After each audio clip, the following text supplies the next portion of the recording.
Hello, everyone, and welcome to Call Your Hits, a Storm Riders Airsoft podcast.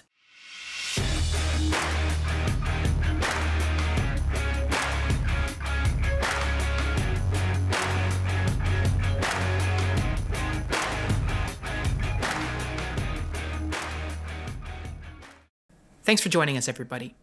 In today's episode, Pat and I are going to talk about some of the small changes that we've made to our airsofting playstyle, or some of the things that we've done that have had an actually really big impact on our performance in the field.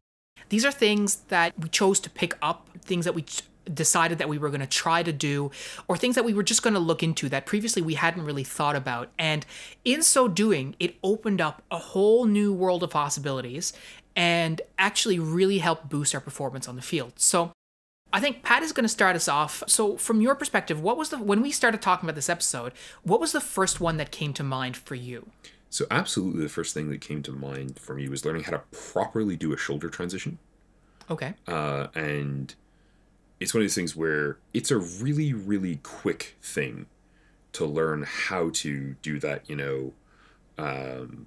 pop the stock up, move it over, switch hands process. I think if I explained that decently just now, you have half an idea how to do it from that, podcast soundbite, right? Mm-hmm. And that is awesome. But every single game I've played since I first got shown how to do that, I have gotten kills because of it. I have gotten, people who would otherwise have gotten the drop on me because of it.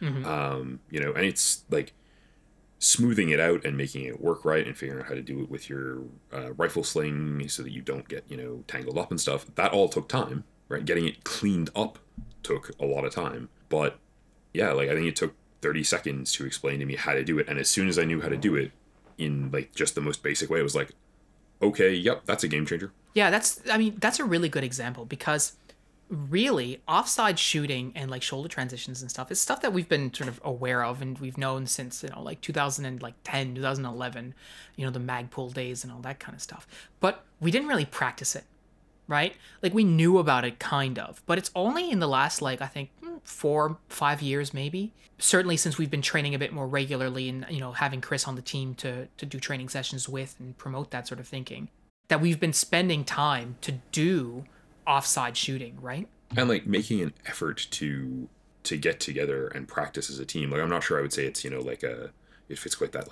quick 5-minute things you can do to improve your airsoft game. That's kind of the initial concept for this episode. But a lot of the stuff that I'm going to talk about in this episode, and I suspect a lot of the stuff you're going to talk about in this episode, are both things that work really, really well that we picked up because we get together and practice, right? Yeah, for sure. And when it comes to offside shooting in particular, it's the kind of thing that, like you were saying, it only takes 5 minutes to learn how to do, and then you incorporate it into your practice. So when we do our ready up drills, you're doing half and half on one side and the other. And it's the kind of thing that pays almost immediate dividends, because the first time that you shoot offside, you're garbage. And then the 10th time that you shoot offside, you're probably still garbage. But then by the time you've done 50 shots offside, you're actually getting better. And you're orders of magnitude better at that point than you were before. And what you find is you start getting good at shooting offside relatively quickly with not too much effort. But it has a huge impact on your game. Yeah, it's shooting offside in general is uncomfortable. It's one of those things for me where I'm my brain is clearly fighting me on this. This is not how it wants to be doing the thing. Mm-hmm.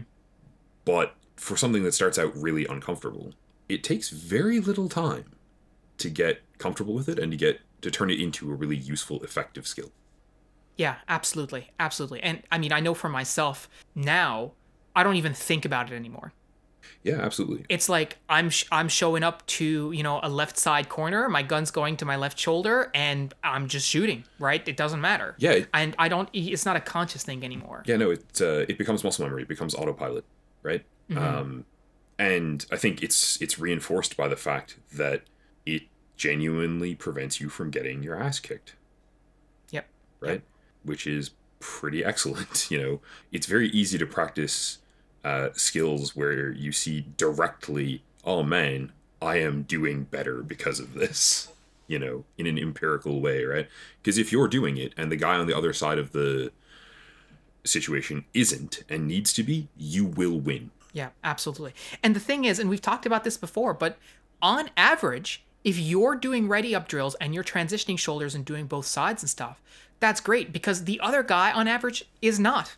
Most people who are playing airsoft are not spending time out of their day to practice, to train. And if you are, that's giving you an advantage right out the gate. And if you want to talk about, like small things, small tweaks to your approach to airsoft that can make a humongous difference, there is one right away for you, right? Is just, if you do 10 ready ups every day, right? Which takes, again, like a minute, just turn on your magnifier or turn on your optic rather, do 10 ready ups, turn off your optic, put the gun away.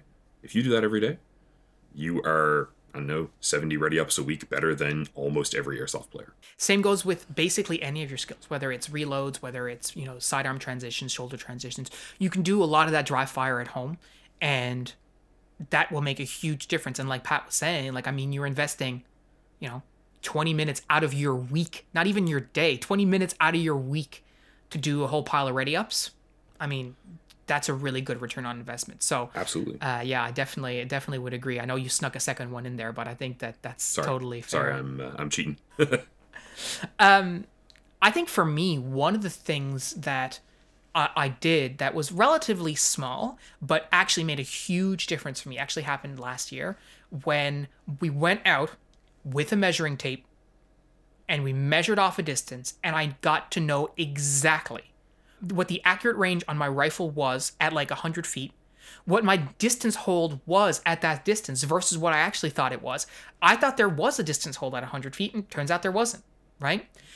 And also getting my zero down. Like, that's something that we did in an afternoon. We did it to record that video, but we also took some time to actually do it properly. And that made a huge, huge difference on my performance last year because I took the time to actually not just, properly zero my equipment, but also really understand what the effective distances of my gear was. Made a huge, huge difference. And it took me like an hour. Yep. Right? And like, it's one of these things where, I completely agree. Like, I had the same experience, because I was there in the background helping with that video. We know our guns are really good. We have a pretty good idea of their range, right? Their reach, of their accuracy, of their effectiveness. But that was a really good afternoon for getting that from, I know how far my gun can shoot, to like a really concrete empirical data set of, no, like my gun can go from here to here. So if I'm further away than that, I should be moving, not shooting. Yeah. Right? Like, yeah, exactly. And it is amazing to me in retrospect how valuable that is. And how daft we were for not thinking about how valuable that is. Like, it's one of those things where it's like, well, we should have been doing this for a while, obviously. And not in a, like, self-recrimination way, just in a, like, oh, yeah, we should have thought of that. And partly because, it gave us a genuine practical edge in games. Because a lot of other people are like, yeah, my gun can shoot 300 feet. And they're like, actually 210 feet away from you, and they're still way, way outside of their effective range, but they're just, lobbing shots and hoping to maybe hit you with something. And yes, sometimes they'll get hit. Sometimes you will get hit from someone who's just like pointed their gun up, 70 degrees and is firing it more akin to a mortar than a rifle. Yeah.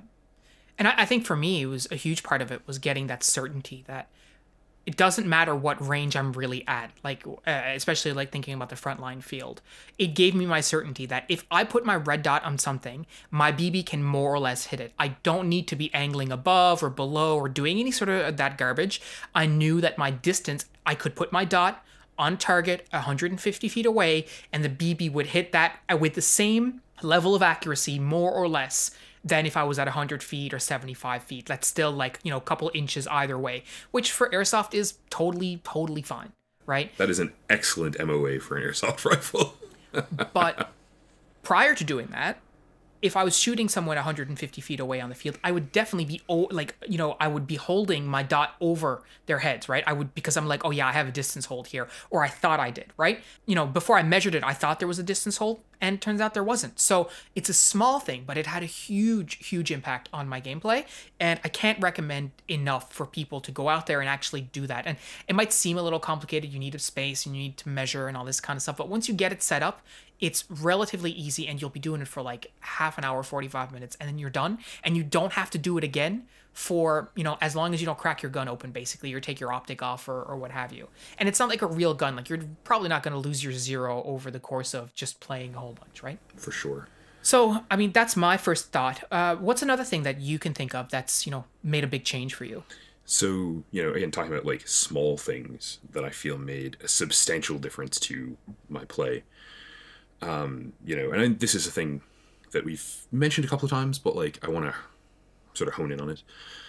Making sure that my shit was strapped correctly, right? Making sure all my gear was strapped tight down so that it doesn't shift around, so that everything is exactly where it needs to be, and then practicing with it, right? Yeah. So if I take a knee, my gear doesn't move. If I do, 10 jumping jacks, when I finish, I can still pull a mag out of exactly the same place I could pull a mag out of beforehand. Yeah. And it's one of those things where people often show up for airsoft games and you're like, yeah, you got about 6 inches of play on that vest, friend. You should tighten that up. But I don't think they always understand why I'm saying that, right? And I mean, even our own teammates, like I remember, I think it was probably 2 years ago this one, but I remember taking John and going like, okay, that vest needs to be like adjusted to fit you. And he was like, it's fine, like whatever. And so we were at a game, so he just played the day. And the next time we were doing training, Phil and I basically, grabbed him and started adjusting the vest on him. It's like, yeah, you're going to figure out why we're right. I've run my especially my chest rig, but especially my Cyraz. Like I can remember running that in, super floppy mode. Absolutely, right? Absolutely. The most accurate term for me running while wearing that Cyraz was definitely galumphing, because that is the noise I made. Yeah, and there's a lot to be said about having everything right and tight. I think people might not realize the advantage of having all your gear in exactly the same space, but it all comes down to sort of your speed and your training, and the fact that everything being in the same place means that you're really streamlining all of your motions, right? If you go to do a reload, like you were saying, if the mag is always in the same place, then you don't have to think about it, right? It's all muscle memory. It's all flowing naturally, and you can really focus on what's going on the field rather than trying to focus on yourself to figure out like, okay, where's my mag? It's not where it's supposed to be. Oh, it's shifted. Where's my sidearm? Oh, it's shifted. If everything is where it's supposed to be, you never have to think about that, right? You just go to draw a mag, you're done. You go to draw your sidearm, you're done. And like, let's be real, I need all the help with that processing power that I can get. Right, absolutely. And we've talked about this before, but like being an effective player on the field is spending less time thinking about yourself and managing your own gear and stuff, and more about understanding what role you're playing on the field and what's going on out there rather than in here, so to speak. So that's totally a fair point. Another thing that I've done that was a pretty small change, but it's made a really big difference for me, is changing from a traditional crane stock that I had on my M4 to like a Magpul-esque single tube stock. So instead of having like the two saddles on the side and being angled for your cheek or whatever, it's just a single tube, and it's really thin. And that's a small change, but it's made a really big difference for me being able to shoulder my rifle. It's much more comfortable to shoulder, number one. And then when I'm coming up on target, like I very seldom, almost never in fact, have to like rearrange the position of my cheek or anything like that, because I'm coming up on target and my head is in the right position every single time. As opposed to with that extra like bit of plastic on the side, like it would, cause me to rest or be at a weird angle. It didn't really work for me, but I didn't realize that it wasn't working well for me until I actually made that switch. Until I think Chris had one on his gun that he'd borrowed from someone else, and I was like, wait, hang on, this is the same rifle? Like, this is way more comfortable. So it's been just very good for me, and it was a small change. I mean, it cost me $20 to get one of these new, like, just, replica stocks or whatever. My buffer tube actually has, like, electrical tape on the inside because it was a little bit loose to keep it nice and tight. And, man, I gotta tell you, it is much more comfortable. Makes shouldering, transitioning shoulders especially, a cinch. So it was a big improvement for me, and just a simple thing to do. And it's really funny because he's saying this, and I'm sitting here, and I'm like, Do I have one of those in the back room? I should try that. Like, I'm a big dude, you know, so as daft as this is going to sound, I have a bigger face than he does. So the cheek weld problem isn't as big a deal for me, but like ergonomics are great. So yeah. Yeah, so my recommendation there is if you know anyone who has like a thin stock, you just ask if you can swap them because I mean typically they come off pretty easily. I know mine does. So just ask if you can swap for a game and see the difference because you will see the difference unless you need that extra sort of like side on your crane stock to for a battery or something like that, which some people do. I would highly recommend just instead using a thin stock and just keeping the battery right inside the buffer tube. It's been very beneficial for me. I definitely find the comfort much better. We definitely have like a solid benefit going on there. You know, in that we're rocking the Spectre FETs, which do allow for as much room in that buffer tube as humanly possible. But like they're not the only thing there, and yeah, it's solid, right? Like it is a good thing, and yeah, like I mean, literally as we're talking about this, and this is one of the cool things about doing this podcast is you know like sometimes we have conversations and we're like, huh, I should try that.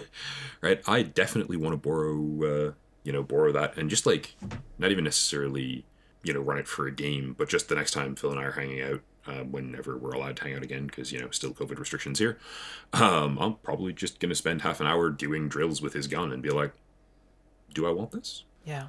I think, you know, another thing that I've done over the years, and it's actually been quite a while now, but one thing that was extremely beneficial to me was switching camo. For many years, multicam was like our go-to, right? That's what we used, and it was a cool thing to wear and all this kind of stuff. And I remember distinctly just being like, hey, so maybe this is not as effective as we thought, right? And so we made we made the decision to switch to woodland, and that was not a decision that I took lightly because I really did like multicam and I had a good multicam BDU and I was happy with it.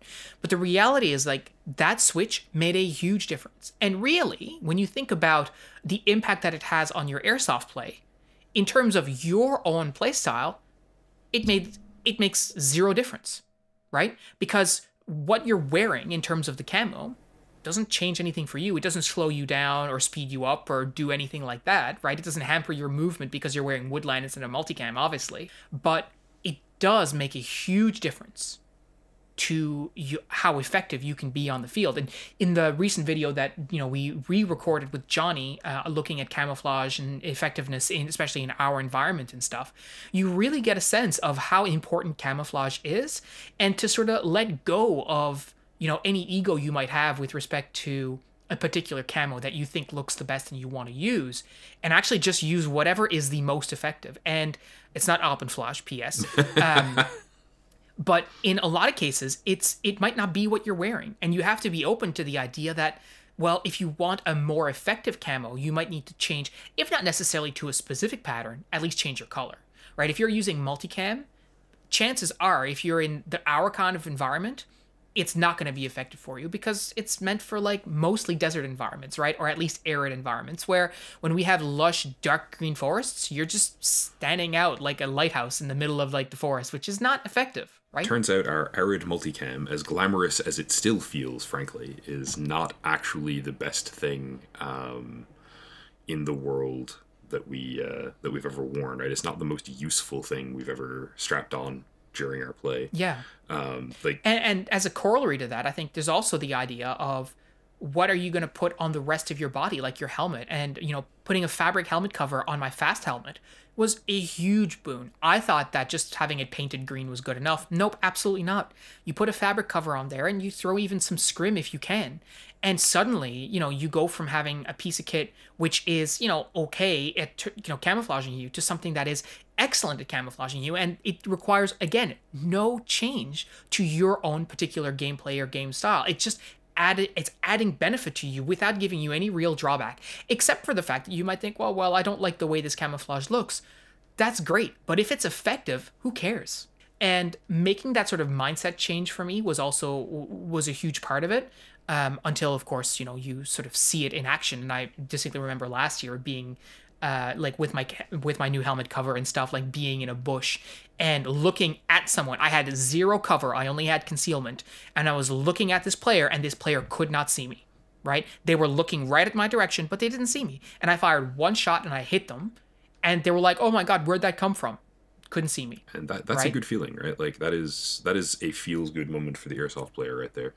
But also, I think an addendum to this that is very, very valuable to us is, given that you can get camo at, your army surplus relatively cheaply, it's worthwhile to have a couple of sets for different times a year. Absolutely. Because when it's sort of fall here and all the grass is dying and, that sort of thing, if you hit prone in multicam here, like in arid camo here, in the brush, you're gone. You disappear, right? And I mean, you always have that problem here because most of our forests are evergreen of just like, oh yeah, this does not blend into the trees well. But there are lots of places where multicam in a couple of specific times of year that only last for about a month is actually great. Yeah, exactly. And if you're just starting out airsoft, I mean, we're not saying that you need 2 sets of camo, but just think about like what is actually really effective and what's going to work best for your environment, and being able to have those like sort of like critical, being able to have those critical discussions with you to say, yeah, I really like this particular camo pattern, but it's garbage, right? And so Alpenflage is a great example of that. I really like it. I think it's hilarious, but it's not really effective. Am I going to wear it to games? Yeah, I sure will, but my expectation is not that it's going to keep me hidden, right? It's just for fun. If I really want to get that benefit, I need to consider whether I should be wearing woodland or whether something like maybe multicam is more effective, or if it's, wintertime, whether it's going to be throwing on, winter whites on top of what I'm currently wearing. Yeah, and it doesn't necessarily take a humongous amount of thought to get you there either, right? But it does require some thought, and I think that's, for me, that's the big benefit. It's that sort of small mindset change around camouflage yields a tremendous benefit in terms of actual concealment and staying in the game longer. Absolutely. Like it's I use this word perhaps too much by way of hyperbole, right? But it's unbelievable. It is one of those things where you're like, man, like I'm not the sneakiest guy on our team. I'm probably the worst person on our team at using cover in a lot of ways, and part of that's I'm huge, and part of it's that I spent 5 years not getting physio on a knee I needed to get physio for, and that made it harder to fold myself into a smaller space than it should have been. But I genuinely think that, switching to a dark green camo in the woods here allows me to fade in way better and me to get the drop on people. And I'm not a sneaky man. Like I'm on the larger, smashier side of the human race. Mm-hmm. All right. What's your next one? So I feel like this is a bit cheeky, because it's taking the small thing kind of literally, but I'm gonna return to mentioning, we carry grenades. They are probably the smallest thing on my kit that I routinely pull out of somewhere and use, and there's virtually nothing in my kit I will not discard before that grenade that is not my rifle, my goggles, or my boots. Right? Mm-hmm. Like, that is the fourth most valuable thing in my airsoft kit to be carrying around on my person, which, we've said it before, and we are harping on it, but they're a game changer. They're a force multiplier. They allow you to do stuff that is otherwise literally impossible in airsoft. I'm going to cheat a little bit more, though, and say, in terms of game changers, the switch from my KJW USP 45 to my TMPX4 was definitely a change to a smaller thing. Phil's going to slap me later. Mm-hmm. But switching to a pistol that I found more comfortable, that I liked better, that I was more motivated to pull out and practice with, was actually a really big deal. Right? Because, again, we've definitely said, these things are really fun, but they're not the most practical part of our kit, and we don't use them very often. But that was the transition for me from a gun where some of the time I pulled it out of its holster and pulled the trigger, and it went click, and I went, ah, crap, to one that every time I pull it out of the holster and pull the trigger, it shoots, I hit the target that I'm aiming at, and that is minty, right? You do not want a piece of gear that does not work. Yeah. And it doesn't matter. Yeah. Like, I think the USP 45 is super cool, right? But it doesn't matter how cool it is. if it doesn't work. And frankly, like we've talked also, like I know people who run Desert Eagles in airsoft, and I think they're big and clumsy, and I don't want one. But I would have been better off with a Desert Eagle that fired every time and did everything I needed it to than I was with that as well. Yeah, absolutely. And it's funny because like we've talked in the past, we talked with Chris actually not too long ago that the sidearm is actually just sort of like a Gucci piece of kit and you don't really need it. And, in certain respects, that's true. I know for you in particular, like you kept it because of close range engagements and your longer rifle length and stuff like that. All fair. But you're right. Like if you're going to carry one, it's got to work, right? And nothing works better than a TM gas blowback pistol, right? In my experience and your experience, they just always work. And I mean, yeah, I know people will be like, oh yeah, no, I've got a Western Arms and it works great. Oh, I've got a Salient Arms, it works great. Totally. And it's certainly possible that that's true. I'm not saying that it's not. However, what we've found is that by and large, anytime you get a Tokyo Marui GBB out of the box, it's going to work every time. And that's what I use now. And I didn't for many years. And I had a pistol that only worked some of the time. Right? So it's just something that's for sure worth considering. And it's a small switch, but again, there's some budget that's behind that as well. So you might not be able to afford it, and that's fair enough. I mean, I actually am going to note here that, like, one of the big things there, so when we started playing, right, your TM pistol was $400, right? Mm-hmm. And that was a huge gateway. They're about $253 now. Yeah, yeah, for sure. So it'll cost you, two like WA CO2 pistols. You don't need the WA CO2 pistol. You don't need a pistol right away at all. Wait the 20 minutes, right? Wait the couple weeks. Wait however long it is. If you can afford the 151, put away another 150, get the TM. I promise you, they are totally sexy enough to be worth the extra weight and money. I love small guns. We've talked about it before. I love airsoft pistols. I've used every single pistol that has ever been owned in this city that is a variant that I can think of. The TM version of everything is nicer by an order of magnitude. Would certainly agree with that. They're durable. We've run a lot of rounds through them. I just bought a new PX4 because talking in this podcast about how much I missed my PX4 made me want a PX4 again.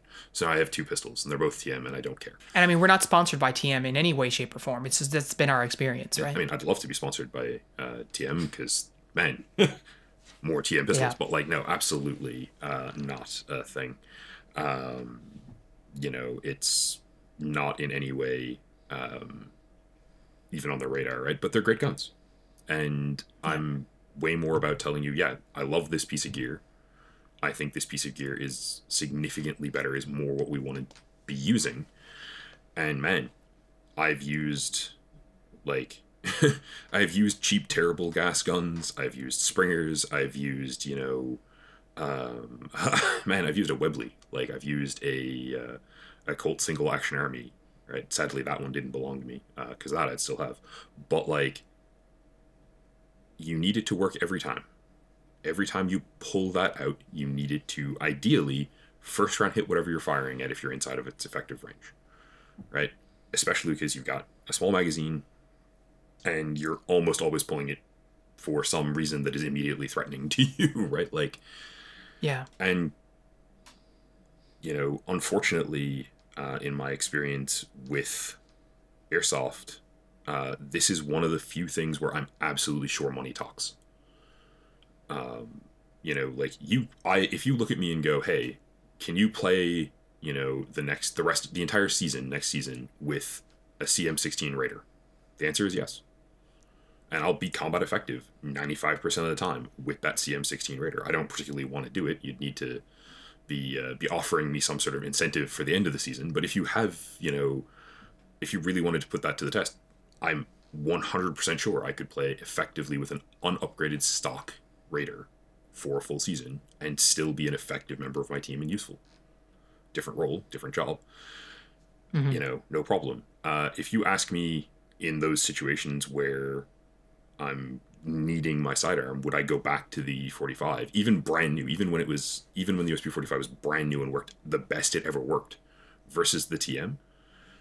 You're dropping your effectiveness by 30%. You're dropping the performance of the thing you are relying on in that situation by 30%. And so the answer to me is no, I don't really think it does the job. Yeah, I agree. So the last small change that I want to talk about today, and this is actually like a small change in the sense that what we're talking about is very, very small, but it had a huge impact on my play style and my airsoft play in general. We don't talk about it a whole lot because it actually happened a fair amount of time ago, but it was actually switching from 0.25 gram BBs to heavier weight BBs, from like 0.28 at an absolute minimum, but really 0.30 and 0.32 gram BBs. It's hard to overstate the difference that heavier BBs will perform compared to lighter weight BBs. And I can explain it to you all day long, but until you see it for yourself, you may not actually believe it. But the reality is that using a heavier BB, yes, will reduce your muzzle velocity. Absolutely, because your system is shooting a heavier thing, so it's going to slow down. But number one, it does not reduce your effective range. We actually talked about this in a recent video. It doesn't reduce your effective range. In fact, it increases it because the heavier projectiles actually retain their energy over a longer distance. What this also means is that the projectile is less susceptible to variables such as wind and other brush cover and all this kind of stuff. Is it still susceptible to it? I mean, yeah, you're still talking about a plastic sphere that you're shooting through the air, right? So if there's a breeze, it's going to blow it off target. That's still going to happen. It doesn't matter if you're shooting a 0.25 or 0.36. I mean, if you're shooting even a real bullet, that still will have an effect, right? And that's still much heavier and it's going much faster. So there's still going to be an effect there. But when it comes to getting your rounds on target as accurately as you possibly can, when it comes to being able to hit people who are behind light concealment, such as like behind a bush or something, when it comes to being able to hit targets that are further away, you cannot beat the performance of heavier weight BBs. And the reality is that almost every single airsoft gun, unless you're talking about like a Walmart M4 or something like that, almost every airsoft gun is capable of shooting at the very least a 0.25, and I would suspect even a 0.28.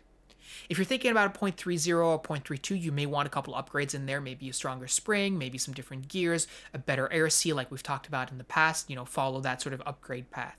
But if you're using an upgraded airsoft gun, you have absolutely no excuse for not using a 0.30 or 0.32. They're just going to give you the performance that you actually want. And like I said right at the beginning, it doesn't reduce your effective range. When you're talking about the ranges that we're talking about typically in airsoft, like 150 feet or something like that, your heavier weight BBs are going to be great for that, or they're going to be the best bang for your buck. There's really no reason not to.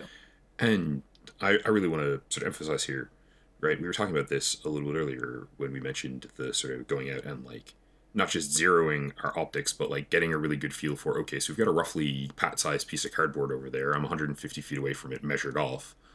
How easy is it for me to put rounds directly on the torso of that target every time? My gun shoots further than the range we zeroed it at. I can get another 20, 30, maybe 50 feet, right? And that's without, like, as I said earlier, like using it like a mortar, right? But what I needed to know, what I wanted to know is how far can I get that away? Can I get that consistency so that every time I pull the trigger, I'm hitting somebody? And increasing your BB weight, you might lose 10 feet off of that distance, but you're going to gain a significant amount of consistency, and you're going to be able to retain that consistency in the face of wind, which where we live is a humongous issue, and through brush. Yeah. There are, if you're using 0.2 gram BBs, right, and I can get behind a pine tree, I basically might as well have a solid wall in front of me as far as you're concerned. But if I switch to 0.28s, which is, still, well within the range of, frankly, almost every airsoft gun I've ever used that didn't come from Walmart, yeah, right? Like your stock 375 FPS airsoft gun can fire 0.28s pretty effectively. They're going straight through that and hitting the person. And that means that that's not hard cover for them anymore, which is great for me. Yeah, absolutely. And like when you think about it, like you're shooting someone at 150 feet away with a .2 gram BB or a .3 gram BB. Well, guess what? You're actually going to be more effective with your .3 gram BB. And that's also, we're also not talking about like higher jewel guns and stuff like that and jewel creep, etc. We're just talking about regular old AEGs. For the average airsoft player, there's no reason not to be using a .28 gram BB. And me, at least a 2.8 gram BB, I should say. And for myself, making the switch from a .2 and .25 to going up to a 2.8, 3.0, and 3.2 has been a complete game changer. And it's, again, like we were saying before, has changed nothing about my own particular playstyle. Like, I'm still engaging targets and moving on the field and all this kind of stuff. It just allows my gun to perform at the level that I would expect it to. And, when you're shooting at a guy who you can see behind a bush and you're not able to hit him, that kind of sucks, right? So you can maximize your odds by increasing your BB weight, plain and simple. And just for added fun, it costs you like fractions of a cent per round. So there's really no reason not to do it. One of the sort of resulting factors here is, like you don't want to run a .32 gram BB in your stock airsoft gun, probably. There are upper bounds, but pretty much everything can run a .28, and it especially if you're playing outdoors, especially if you're playing in an area with dense brush, it cuts brush so much better. It keeps the projectile more stable longer. Arguably, when we did the tech video last week, I should have mentioned this, right? We should have thought to go, one of the first things you can do that's sensible in terms of getting an increase in your performance of your airsoft rifle out of the box is throw out your .2 gram BBs and buy some .25s or .28s. Absolutely.